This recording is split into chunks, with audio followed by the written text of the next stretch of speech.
Okay, so Kato Ottio's death was caused by heatstroke. That's what's been confirmed by the local hospital and the team he was training with, the PNG Hunters who play in the Queensland Cup level, so a level below the NRL. He was just literally with his old team to do pre-season training before he came over here in the beginning of February to start his full pre-season with Widnes Vikings in the Super League. He played at the World Cup, obviously. I've done videos on the World Cup. They were very, very, if you've watched, they're very popular. And I'm not just a rugby league channel, put that out there, but this is linking into the welfare. Was it appropriate for that training session to take place at that kind of heat in the middle of the day, at the hottest time of year in the Southern Hemisphere? Was that appropriate? That's my first thing. Secondly, I've had heat strokes, so I know how brutal it can be when you just have mild heat stroke. You feel dizzy, you vomit everywhere, you get dehydrated, you wobble, you pass out. It's like you're drunk, but not nice drunk. If you like a bevy and you've had a few and you got a bit tipsy, it's like being tipsy, but not nice. It's like you're concussed. It's like you've been whacked around the head. You feel absolutely horrible, and you will feel ill for several days.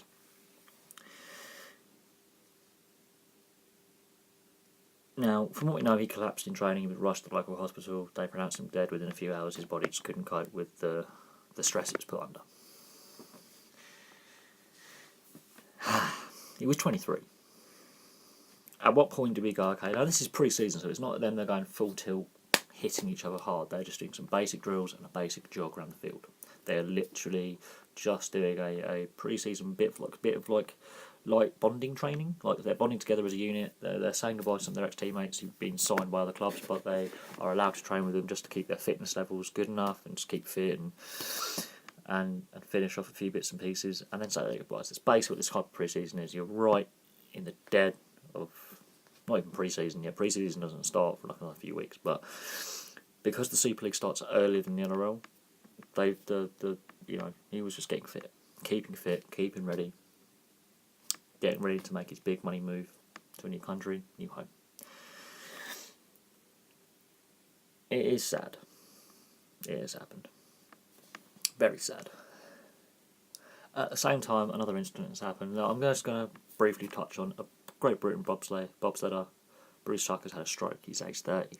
At what point do we go, okay, there's pre-season training and then there's getting ready for the Olympics? At what point do you go, you pushed your body too hard, just whoop?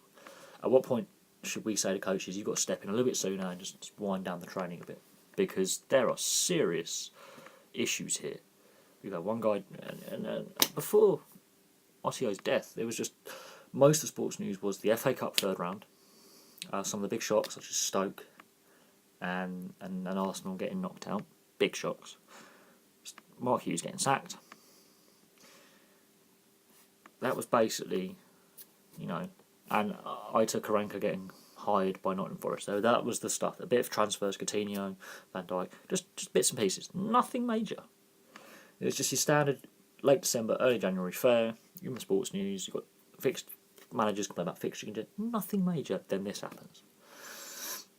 How long will we remember what this is compared to what's happened the week before? Will people remember this in a year's time? How many people will go, okay, so what do we do now? What do we go? Because at some point, I've done player welfare videos, I've done, videos on concussion, rushing players back from injury, bad governance of sport, bad culture in sport. At what point do we go, okay, there is a point where we've got to go, whoa, it's not suitable to train these conditions?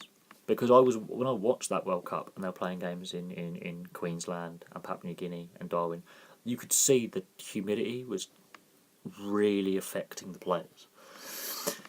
Dry heat is one thing. Humid heat makes the air really hard to breathe sometimes.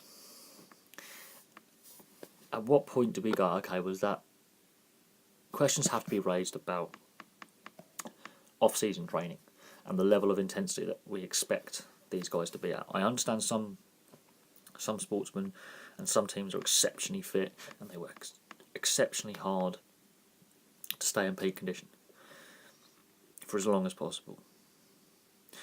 But most of these top-end professional careers don't last very long.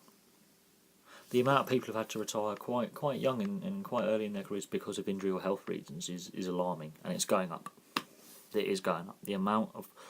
I could list multiple rugby players who've had to retire because of ongoing health and injury issues. And hockey players. Ice hockey players, that is. And some football players as well. Soccer players, and American football players, and Canadian football players. The sports they play are quite brutally demanding, but at the same time, even cricket, Stephen Jones is a prime example of someone who had his career very badly affected by injury. And then there's the mental health side of things. Jonathan Trott, Marcus Trescothick, and how they were verbally abused by the Australians in that Pommy Shambles series, and we'll call it the Pommy Shambles, in 2013 and 2007, 2009, and that period. Sledging's one thing, but when you start taking the piss out of mental health, that's something else. I don't agree with it.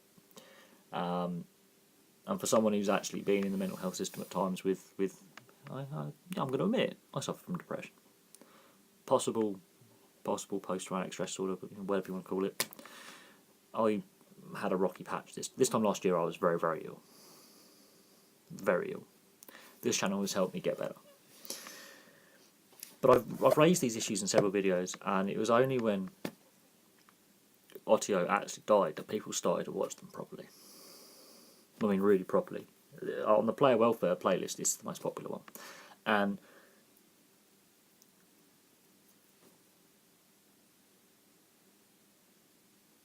the fact that it was pre-season, it wasn't full ball training, and they go out in the heat like that, why not do it at night? Honestly, why not do it in the evening when it's just a little bit cooler? That little bit of coolness could have saved his life. That's questions to be asked. I'm not disputing that, his teammates are deeply shocked. His national teammates, his ex-club teammates, his future teammates, witness, the rugby league community is exceptionally shocked. They are. They're stunned.